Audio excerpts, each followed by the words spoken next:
Hello, drivers and friends. Jonathan DJ the Trucker here. I was talking to a driver today. I'm actually at the Iowa 80 TA. He and I were discussing something. He was saying that he wondered how to make his trip a little more comfortable for himself. His driver trainer, he's only been on his truck for a couple of months, and his driver trainer didn't give him too many pointers on stuff. So today I'm going to give you a few items that trainers and friends of mine have handed off to me, and there's going to be a couple of my own, and a duh or two in there as well. Some Doc Obvious, as I like to call them, or does. So, alright, let's get started here. We're going to start with the first Doc Obvious. It's going to be a Road Atlas. Road Atlas and your CB. Those two items right there are going to be kind of necessities, especially a CB. Some shippers require you to have a CB on your truck to let you know when your load is ready to be picked up if you're live loading on the dock. And obviously the Road Atlas, you want to get a Motor Carrier's Atlas. You don't want to get just a regular. Motor Carrier's Atlas is going to have your scale house locations. It's going to have your ridge restrictions and your height restrictions in it, as well as if anywhere you may need a permit. So that's the better. For a truck driver, you need a Motor Carrier's Atlas. And that one there is laminated. I use it. What I do is I mark in there where my friends might live. And if I'm going to be close to them, I might call them up and say, hey, I'm coming through your area. You know, where's a good place to stop? You know, and then they see, oh, this and such, and then they bring me up a hot meal for free. Plastic bags. That's going to be a new one for some of y'all. Those are good garbage bags. Every time you go shopping in there, even if you're just picking up a couple of cookies asking for a bag, they get them, those things, a nickel a dozen. So you grab a few of them every time you go shopping, accumulate them, keep them on your truck. Those have two good purposes. One, garbage. Two, if you have a kingpin lock for your trailer, you're going to lock your trailer up. Take that bag. I'll show you this on Friday when I post my new video. Take your bag and put it over the kingpin, and then put your lock up there. You won't have any grease on your lock when you're done. Spare keys, that's a duh. Gloves, that's a duh. Spare keys, obviously, because you want to be able to have a set of keys to lock up the truck. And usually a lot of drivers will leave the key in the ignition so they can idle the truck while they're walked away from it, even though you're not supposed to. Some companies, kind of look down on that, but others don't. It just depends on the company. So you got a spare key to lock up the truck while you walk away. You can still leave it idling. Pair of gloves. I have 3 pair. I have one that's an inspection pair, one that's a maintenance pair, and one that's a fueling pair. That way, the fueling pair, if I get diesel on them, I easily, I don't have to spread the diesel to something when I'm doing an inspection or when I'm working on something on my truck. The inspection pair, they get a little dirty, but for the most part, they are rather clean. These are really dirty. These are my work pair here. These are ones that I use for different dirty jobs on the truck. Clipboard, that's a duh. Something to carry, keep your bills safe, where instead of having them sitting freely on a seat, you put them on your clipboard. That one there is a special one. It's got a flap here, and then it opens up here as well. You can get those at any truck stop. I think you can still find those. They're about $7-8. These are dry erase markers. Dry erase markers. These are not a duh. Ink pens are a duh. Dry erase markers are not. Dry erase markers are good for writing information down on your windshield, your route, your fuel route, where you may have to stop for fuel or where you want to target to stop for fuel, an address that you're going to be going to. Some drivers even put their trailer numbers up on the windshield, what trailers they pulled for the day, so they can put that in their end of the day inspection report. Important number for the shipper, receiver, Those can go up on your windshield as well, so you don't have to go hunting them down whenever you and it don't take much space. You know, you just cross the top of the windshield or something, you know, down the side for your route, and that way you can just kind of glance over, hey, okay, I need to go there next, that kind of thing. Laundry bag, dirty laundry bag, I think we've covered that. The blue is a file box. It's a portable file box. Any bills you get, you're going to want to put them back at least for 6 weeks to 6 months. You're going to hold on to them for whatever reason. If you don't think you get paid for that trip, you can always pull the bills out and show them to your dispatcher. Say, hey, this is the trip, here's the bills, here's the information right here, and they can go back and verify it.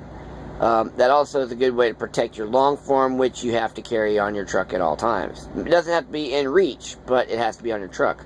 Plus any excess papers that shippers or receivers give you as far as like your certification of delivery, your certification of the load, stuff that you don't have to turn in with your bills, map of the property, things like that. That's good to hold on to for a while because you never know when you're going to go back there. That black thing is a flashlight and a tire thumper. Those are about $20 at any of the truck stops. And it's good for exactly that. It's a dual purpose item. It's good to have on your truck. While you're checking, carry it with you when you're checking your load, when you're checking your trailer out, checking your load out, stuff like that. That one there, you know, you see the silver on there, that means that I messed it up. I hit somebody with it because they tried to do something stupid. So, but we won't get into that.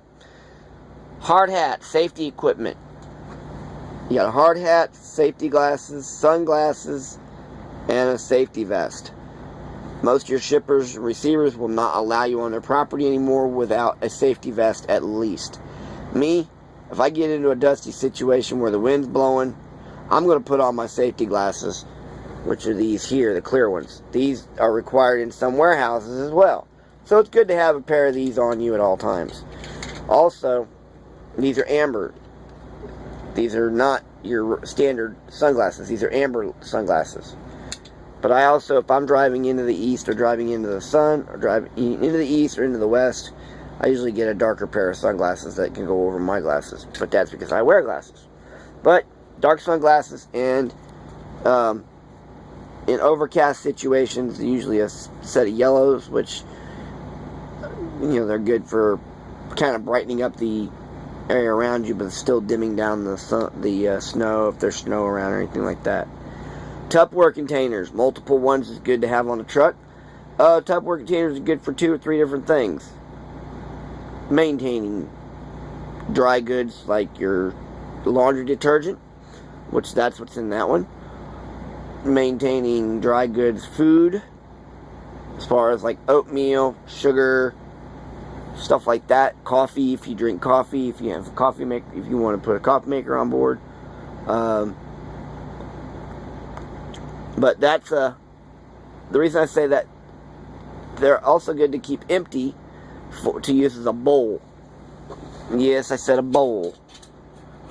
That way, if you, for any reason, you say you do have oatmeal on board, or macaroni and cheese or something like that you just need hot water to make, you grab you a set of these from the restaurant once in a while.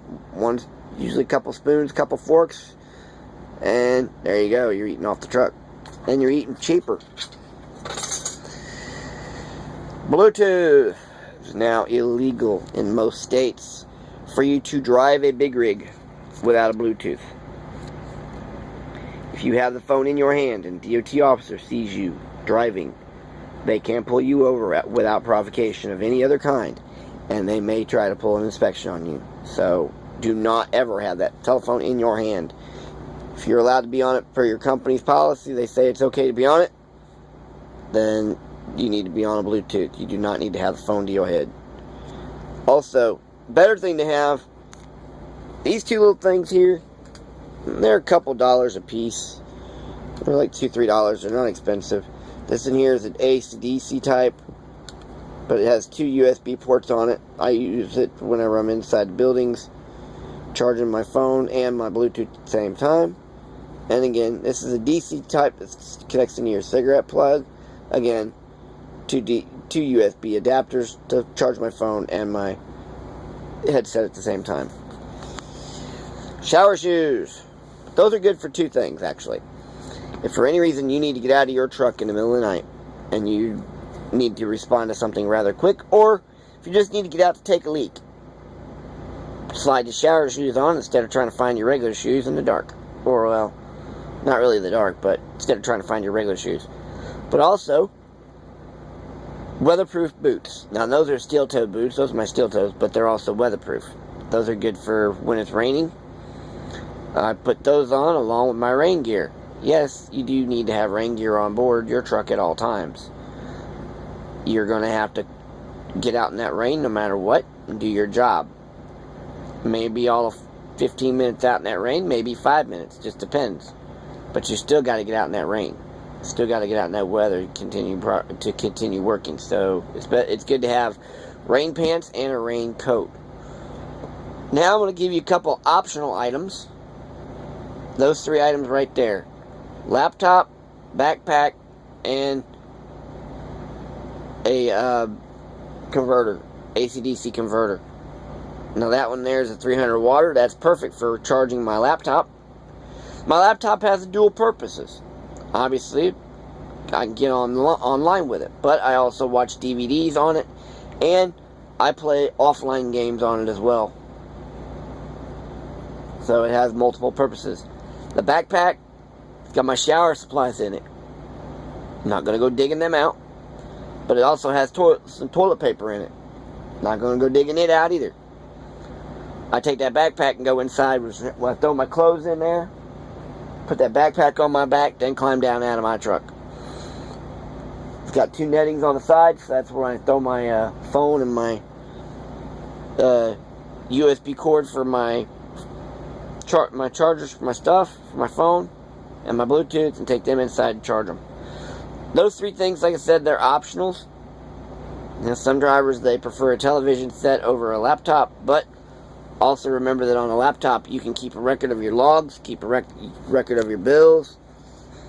You can also download your logs if you have a company that has that available. You can download your e-logs to your personal laptop and then download them to a little diskette or USB drive or something like that to keep, because you do have to keep your logs for 7 years. So, one other item that I didn't show you that I should have, on my cap here, this is my night cap, this is my nighttime cap, and here's why. That's a flashlight. Yeah, it says Swift on it. I used to drive for Swift, and they sold these in their store. But it's very bright. It's a bright little LED, runs off of a watch battery. It's good to keep my hands free when I'm working out in the truck, outside the truck, doing quick walk around inspection into the run or something like that. So there's a few things you guys can use, some ideas, tips and tricks. If you guys have any tips and tricks of your own, don't forget to comment below them, and I'll check them out and see what I think. Give me your feedback. If you see something I might have missed, let me know. You drivers be safe out there and get home to that family.